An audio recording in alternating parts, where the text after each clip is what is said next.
तर स्वागत आपल्या सर्वांचं आजच्या एका नवीन व्हिडिओमध्ये. तर बघा, आयपीबीपी पोस्ट बँक बद्दल बघा, भरपूर लाडक्या बहिणी कन्फ्यूज आहेत. त्यांना त्यांचं बॅलन्स चेक करता येत नाही, कारण लाडकी बहीण योजनेचे किंवा इतर कोणत्याही योजनेचे पैसे त्यांच्या खात्यामध्ये जमा होत असल्यास त्यांना एसएमएस येत नाही. मग बँकेकडून एसएमएस आला नाही तर त्यांना काय वाटते की म्हणजे वाटप सुरू झाला नाही किंवा कोणालाच पैसे आलेले नाही, पण तुमच्या बँक खात्यामध्ये पैसे जमा झालेले असतात, तुम्हाला एसएमएस येत नाही, म्हणून तुम्ही कन्फ्यूज होता. मग खेडेगावात, ग्रामीण भागामध्ये राहत असल्यामुळे शहरी भागामध्ये पोस्टामध्ये जाऊन चेक करणे त्यांना सोयीचे ठरत नाही. तर बघा, आता पोस्ट बँकेचे जे काही नंबर आहे, याआधी सुद्धा मी तुम्हाला व्हिडिओमध्ये नंबर दिलेले आहे. मिस कॉल देऊन, एसएमएस पाठवून तुम्ही जे आहे ते तुमचं बँक बॅलन्स चेक करून घेऊ शकता. पण सारखे सारखे नंबर बदलतात.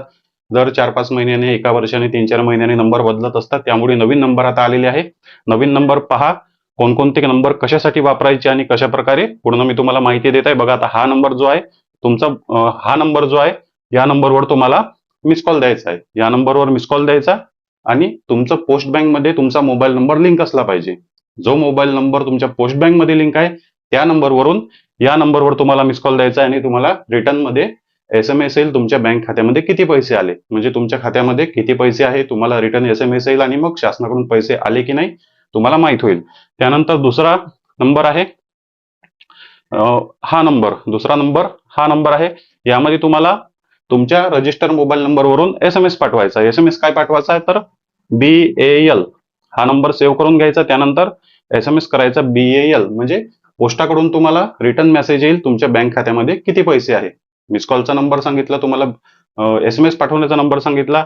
आता मिनी स्टेटमेंट जर तुम्हाला काढायचे असेल तर हा नंबर आहे, या नंबरवर हा नंबर सेव्ह करायचा. त्यानंतर स्टेटमेंट मध्ये पाठवायचं MINI मिनी पाठवल्यानंतर तुमचे जे काही 5 व्यवहार आहे, शेवटचे 5 व्यवहार किंवा तुम्हाला कोणत्या योजनेचे पैसे आले असेल तर ते सर्व बँक बॅलन्स वगैरे किंवा कोणत्या तारखेला पैसे आले तुम्हाला स्टेटमेंट जे आहे ते दिसून येईल. पोस्ट बँकेकडून तुम्हाला रिटर्न मेसेज येईल.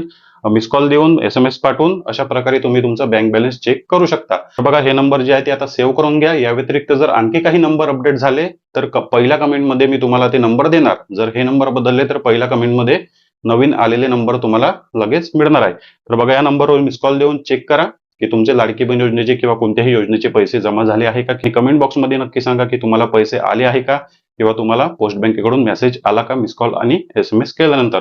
चॅनलवर नवीन असाल तर व्हिडिओला लाईक आणि चॅनलला सबस्क्राईब नक्की करा. भेटूया नेक्स्ट व्हिडिओमध्ये.